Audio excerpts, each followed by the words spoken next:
At least 10 rural communities in Joegban Clan in District 4, Grand Bassa County are vowing to resist the expansion of Equatorial Palm Oil or EPO.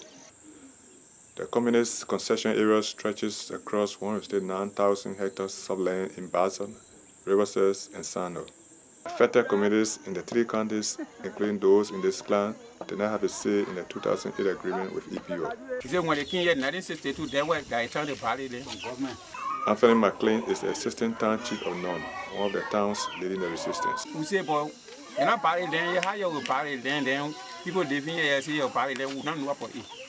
The people of Joegban Clan, who are primarily farmers, fear that an expansion of EPO's plantation will leave them with insufficient land and poorer. Yet, when the community first came, they were optimistic about the prospects. They started cleaning our land. You see, everybody will work. The Roundtable on Sustainable Palm Oil, or RSPO, is a global watchdog of the palm oil sector. They say communities should be free and informed about choices to make in memorandums of understanding called MOUs with companies. Despite the agreement with the Liberian government, the company must sign a separate agreement, an MOU, with communities before it can expand on their land. Ome Zion is an elder of Nome. He tells us through an interpreter that the community signed an agreement with EPO but did so against their will. Palm forces and took portion of our land. When you cross this Jew camp, the last camp, west side is where the community stopped. From there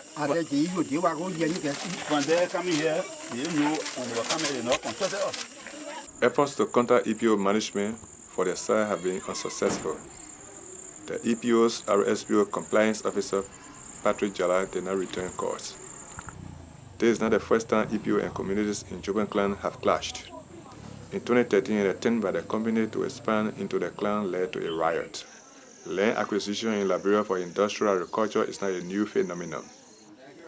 It can be traced as far back as the 1800s and 1900s, when the American Colonization Society violently seized a sizable portion of land to resettle free slaves from the United States.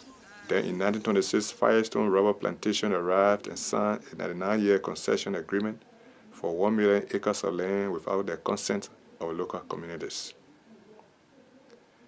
Liberia's Land Rights Act was passed into law last year. It recognizes customary or community land rights. Before the law, the 1956 public land law recognized only private land and government.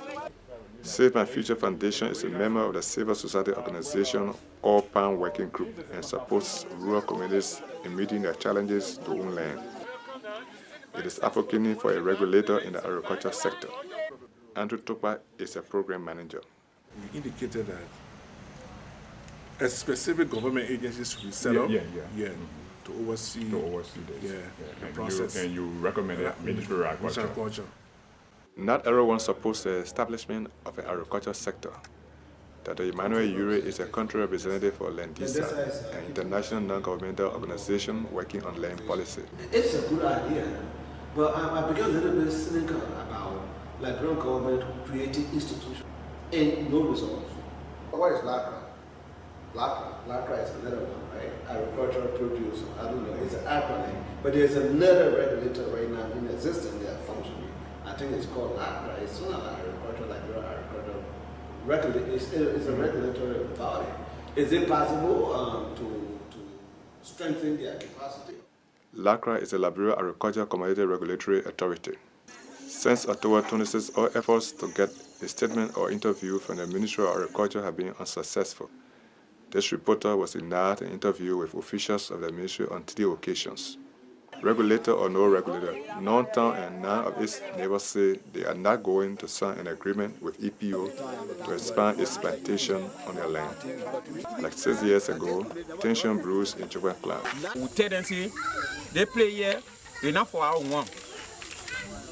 Your one for all to your one till they play here, you put all they put them where around here when they agree, then I want agree, now I want we say we agree. Then the bill will come or we not agree. This report was produced in collaboration with New Narratives with funding from the American Jewish World Service. The founder had no say on the story's content. I am Emmanuel Sherman reporting.